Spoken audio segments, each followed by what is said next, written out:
함께 살펴보려고 합니다.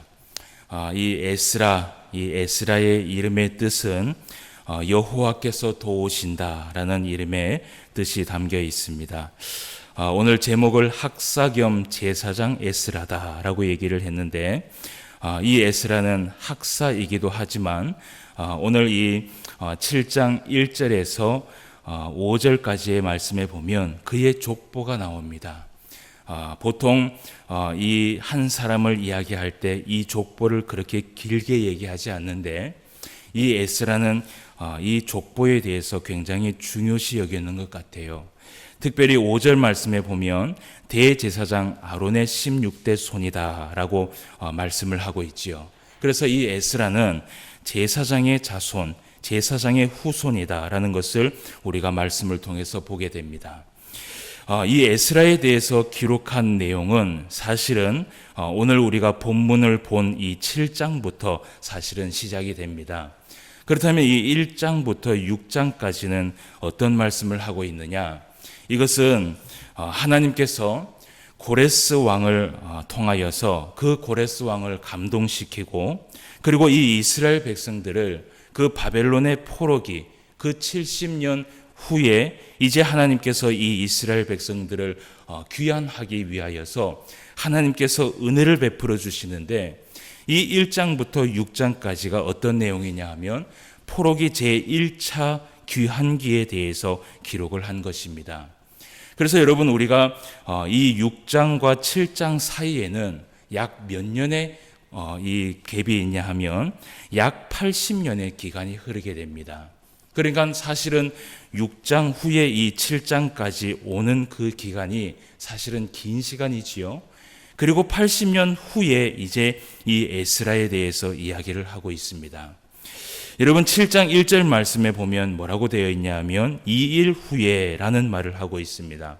2일 후에라는 말이 뭐냐 하면 지난 80년간의 1차 귀환의 역사를 이야기하고 있습니다. 1차 귀환이 언제냐 하면 BC 536년이었고, 그리고 이 이스라엘 백성들이 하나님 앞에 2차 귀환을 받을 때가 BC 457년에서 458년으로 추정을 하게 됩니다. 그래서 이 일 이전의 이야기를 우리가 간략하게 설명을 좀 해드리도록 하겠습니다. 먼저는 1장부터 4장까지의 말씀인데요.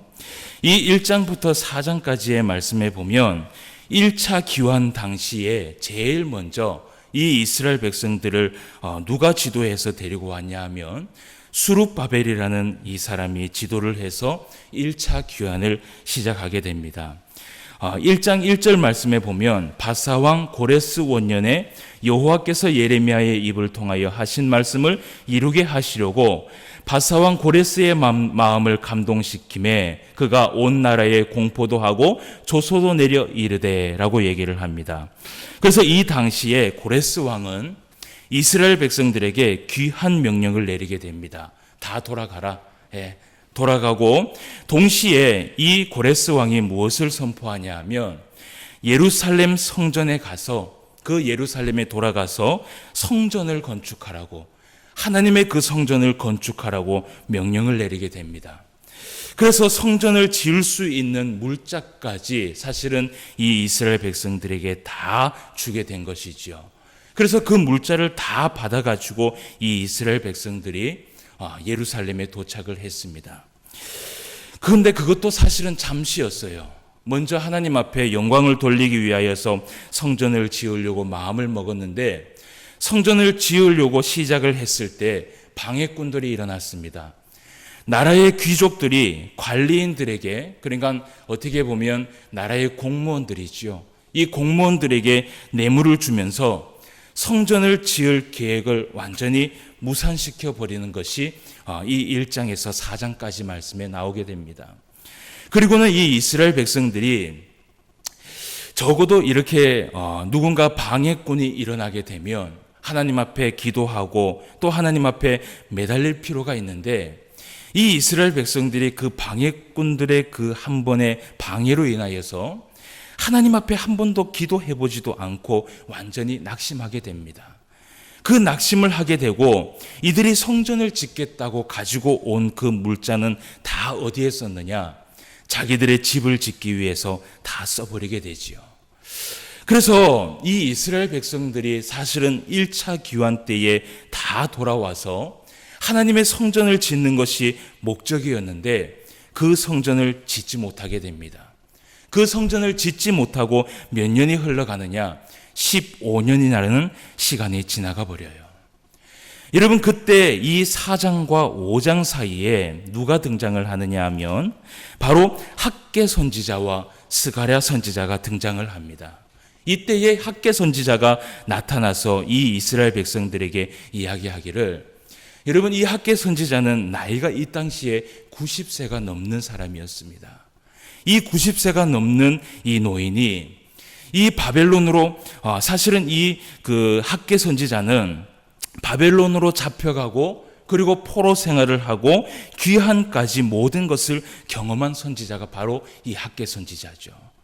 그래서 이 학개가 나타나서 이스라엘 백성들에게 얘기하기를, 한번 낙심했다고 해서 하나님 앞에 기도 한번 해보지도 않고 어찌 너희들이 성전 짓기를 멈추는 것이냐. 그러면서 이 이스라엘 백성들을 매우 책망하게 됩니다.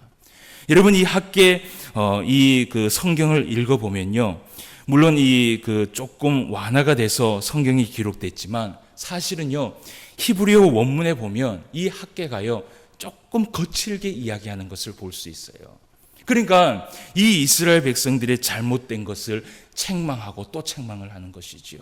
어찌하여 시험이 왔다고 그것을 이겨내지 못하고 하나님 앞에 기도하지 못하고 하나님의 뜻을 끝까지 이루지 못하는 그 이스라엘 백성들을 향하여서 이 학개 선지자가 책망을 하게 됩니다. 그 책망이 이어지고 나서 이제 누가 등장을 하냐 하면 스가랴라는 선지자가 등장을 합니다. 여러분, 이 스가랴는 아주 젊은 선지자입니다. 그래서 이 선지자는 사실은 이 이스라엘 백성들에게 책망은 하지 않고 이들에게 다시 한번 소망을 주고 힘과 용기를 그들에게 불어넣어 줍니다. 그래서 학개가 사실은 이 성경 전체의 분위기가 무엇이냐 하면, 학개가 아버지의 역할을 하였다면 스가랴는 어머니의 역할을 한 것이지요. 학개가 매를 들고 이 이스라엘 백성들에게 잘못된 것을 가르쳐 주었다면 스가랴는 그들을 품어준 것이에요. 그래서 다시 한번 힘을 내자. 그래서 하나님 앞에 성전을 짓고 영광을 돌리자라고 스가랴가 말을 하게 됩니다. 그래서 여러분, 우리가 5장 1절 2절 말씀을 한번 봅시다.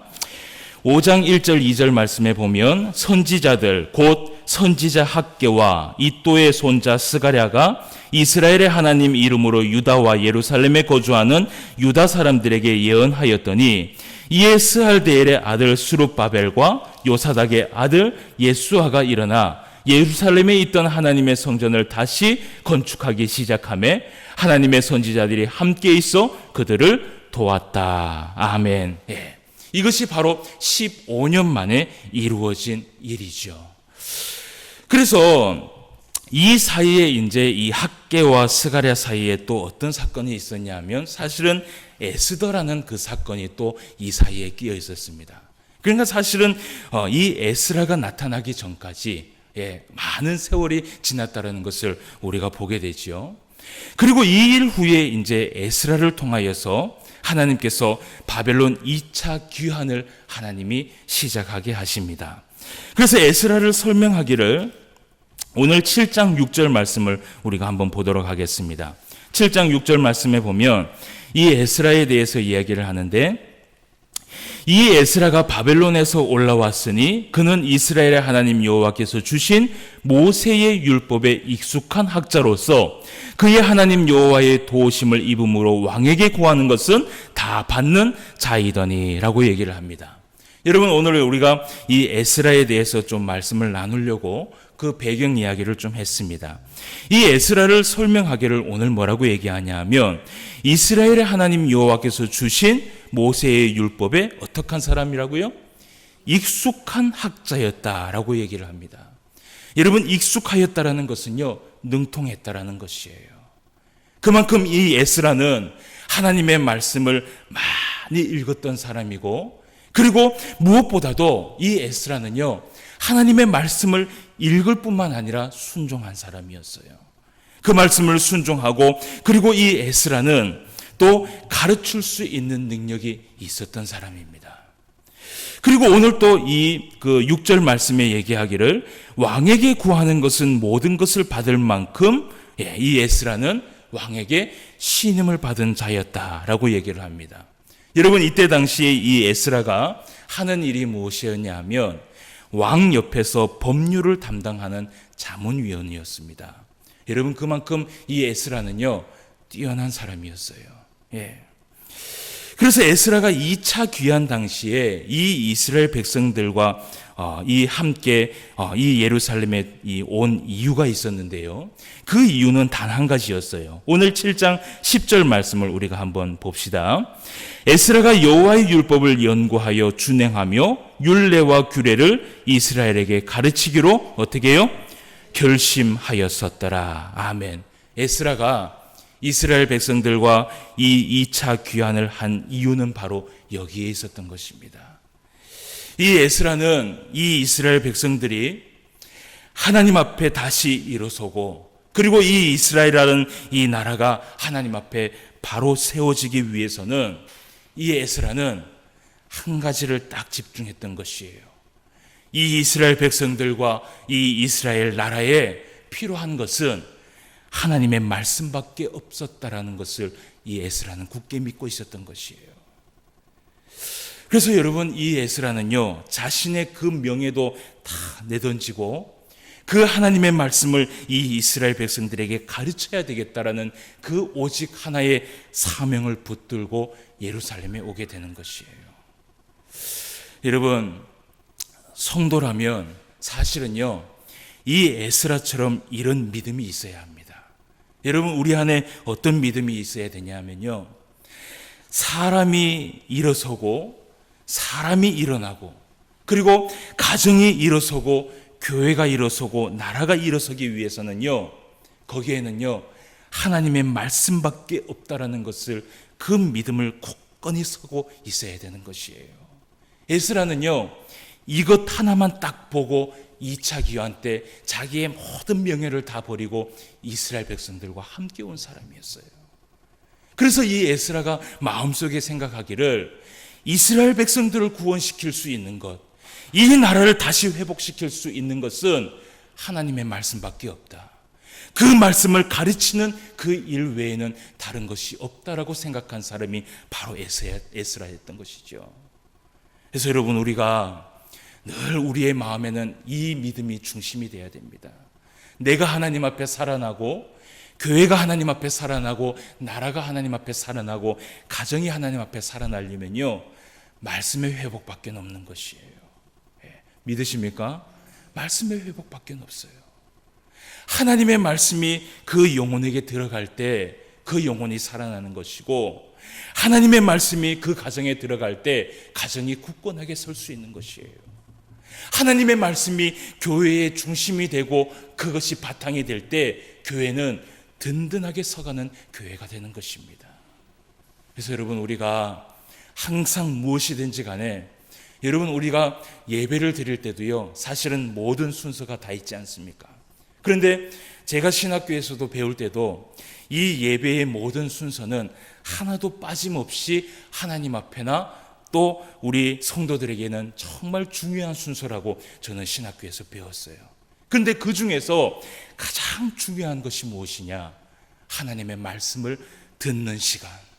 그 시간만큼은 절대로 타협하지 말라라고 저는 배웠습니다.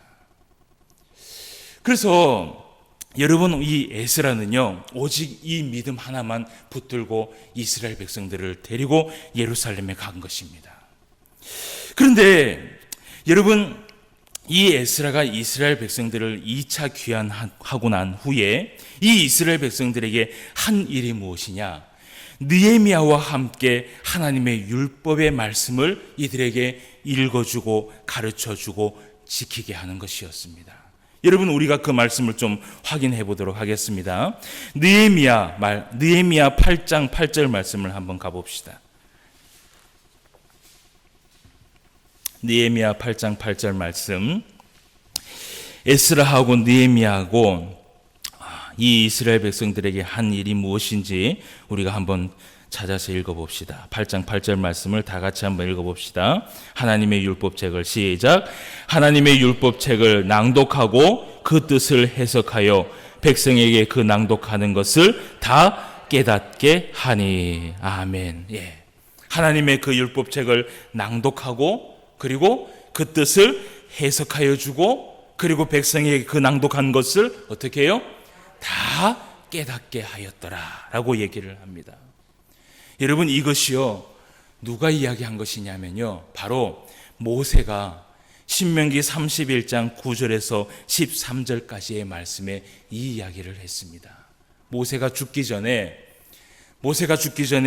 이 이스라엘 백성들 그리고 장로들 모든 대표적인 사람들을 다 불러 모아놓고 뭐라고 얘기했냐면 7년에 한 번은 꼭 이 율법책을 가르쳐주고 듣게 하고 모든 백성들 어린아이부터 장년에 이르기까지 다 모여서 이 하나님의 말씀을 다 듣게 해라. 그리고 들려줄 뿐만 아니라 가르치고 깨닫게 해라 라고 모세가 이야기를 했어요.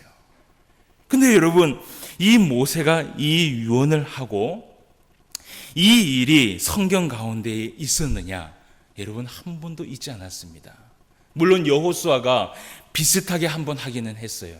그런데 그 여호수아가 한 것은 무엇이냐면 그냥 낭독만 해주었다라고 이야기를 하고 있어요. 그래서 여러분, 이 학사 에스라가요 오늘 우리가 말씀에도 보면 이 학사 에스라는 모세의 그 율법에 어떻게 해요? 능통한 자다라고 얘기를 하잖아요. 그러니까 이 에스라가요 말씀을 반복하여 계속해서 읽다가 그 말씀의 가장 중요한 일이 무엇인지 이 에스라가 찾았던 것이에요. 그래서 보니까 그 말씀을 가르쳐주고 듣게 해주고 읽혀주고 깨닫게 해주는 것이 가장 귀한 일이구나라는 것을 깨닫고, 여러분 오늘 이 에스라와 느헤미야가 거의 성경에 860년 만에 이 모세의 유언을 오늘 이루게 됩니다. 여러분 860년 만이에요. 여러분, 아니나 다를까 이 860년 만에 이루어진 이 일은요 학사 에스라와 느헤미야가 성경을 가르칠 때 이때 무슨 일이 일어났느냐? 이스라엘 백성들에게 회개의 운동이 일어났습니다. 여러분, 오늘날 하나님의 말씀도 마찬가지입니다. 하나님의 말씀은 여전히 살아있는 줄 믿습니다. 여전히 활력이 있고, 그래서 하나님의 말씀은 좌우의 날선 어떤 검보다도 예리하여서 이 말씀이 사람의 영혼에 심어지면 그 혼과 영과 관절과 골수가 찔려서 쪼개는 역사가 일어난다고 성경은 이야기를 해요. 히브리서 기자가 4장에서 이것을 기록하고 있어요. 여러분, 이러한 에스라가 이스라엘 백성들과 그 이스라엘 나라를 세우기 위하여서 이 일을 하고 난 후에 이 에스라가 또 어떤 일을 하였냐 하면 우리가 저녁 예배 때 늘 살펴봤던 역대상하, 그 역대상하를 이 에스라가 기록을 했습니다. 그리고 이 에스라가 또 성경 가운데 무엇을 기록했냐 하면 시편 가운데 가장 길면서 말씀을 강조한 시편이 어떤 편이죠? 시편 119편. 여러분, 이 시편 119편이 바로 학사 에스라가 기록한 것이에요. 사랑하는 성도 여러분, 학사 에스라 같은 인물이 나오기까지는 사실은요 성경에서 얘기하는 것처럼 오랫동안 성경을 읽으며 그 성경을 묵상하며 능통하였기 때문에 사실은 이런 인물이 나올 수 있었던 것이에요. 오늘날 예수님은 우리들에게 이렇게 말씀을 묵상하고 읽고 가르칠 수 있는 제자가 되라고 말씀을 하십니다. 마태복음 28장 18절 20절 말씀에 보면 이 말씀을 하십니다. 예수께서 나와 말씀하여 이르시되 하늘과 땅의 모든 권세를 내게 주셨으니 그러므로 너희는 가서 모든 민족을 제자로 삼아 아버지와 아들과 성령의 이름으로 세례를 베풀고 내가 너희에게 분부한 모든 것을 가르쳐 지키게 하라. 볼지어다 내가 세상 끝날까지 너희와 항상 함께 있으리라 하시니라. 아멘. 여러분, 이 일은 에스라의 일뿐만 아니라 사실은 예수 그리스도의 복음을 받은 우리의 일이기도 합니다. 우리의 사명이기도 합니다. 우리가 하나님의 말씀을 읽고 듣고 깨달았다면 그것을 내 마음에 그냥 둘 것이 아니라 가르칠 수 있는 사람이 되어야 됩니다. 오늘 우리가 이 에스라의 그 사명과 함께 또 이 말씀을 함께 살펴보았습니다.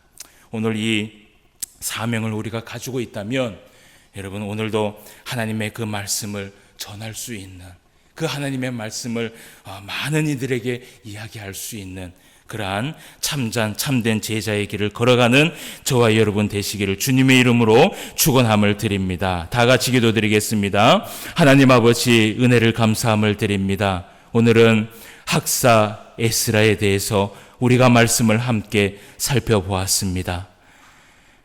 모세의 율법의 말씀에 능통한 그 학사 에스라, 하나님의 말씀만이 이스라엘 백성들을 살릴 수 있고 하나님의 말씀만이 나라를 세울 수 있다고 믿었던 이 에스라는 결국은 2차 귀환 때 이스라엘 백성들을 데리고 가서 하나님의 말씀을 가르쳐 주게 됩니다. 아버지 하나님, 그것이 시초가 되어 이 이스라엘 백성들이 회개의 운동이 일어나기 시작하고 하나님 앞에 돌아오는 그 사건이 있었습니다. 하나님 아버지, 오늘날에도 하나님의 말씀은 살아있는 줄 믿습니다. 하나님의 말씀이 우리의 영혼에 심겨지고 하나님의 말씀이 우리의 가정에 심겨지고 하나님의 말씀이 우리의 교회에 심겨지고 하나님의 말씀이 이 나라에 심겨지면 그것이 생명인 줄 믿습니다. 아버지 하나님, 오늘도 우리가 하나님의 말씀이 얼마나 중요한지를 다시 한번 깨닫고 돌아갈 수 있는 귀한 시간이 되게 하여 주시옵소서. 하나님의 말씀을 사모하고 그 말씀을 능통할 때까지 읽고 듣고 배우고 깨달을 수 있는 우리 모두가 될 수 있도록 주님 도와주시고, 무엇보다도 에스라처럼 많은 이들에게 예수 그리스도의 그 복음을 증거할 수 있는 우리 모두가 될 수 있도록 인도하여 주시옵소서. 우리에게 이 사명과 우리에게 이 제자의 삶을 허락하여 싸우니 오늘도 이 삶을 기억하게 하시고 오늘도 많은 사람들에게 복음을 전하며 살아갈 수 있는 우리 모두가 되게 하여 주시옵소서. 함께하여 주심을 감사함을 드리며 모든 말씀 예수님의 이름으로 기도드리옵나이다. 아멘.